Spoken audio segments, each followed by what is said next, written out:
唔知點解咧？而家條街上面咧，成日見到啲無論咩年紀嘅人，甚至乎後生仔女都寒背喎。有啲咩方法可以改善下？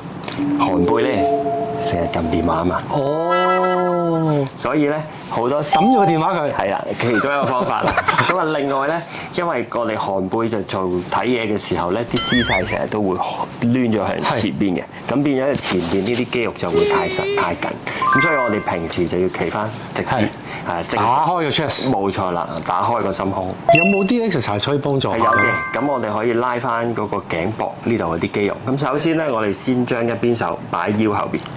有冇話我擺腰啫？唔使擺好高。另一隻手咧就揸住個耳仔上邊，或者你隻手夠長咧，係擺呢度都得嘅。然後就慢慢將個頭側向另一邊，咁你就會感覺到呢個地方咧有啲拉扯嘅感覺。係喎，點解要擺隻手喺後邊嘅？擺隻手喺後邊咧，就避免咗個人仲係喺一個寒背嘅情況之下做呢個伸展動作。哦，原來咁解嘅。阿 Jack 心機好重啊，原來就防止大家寒背啊。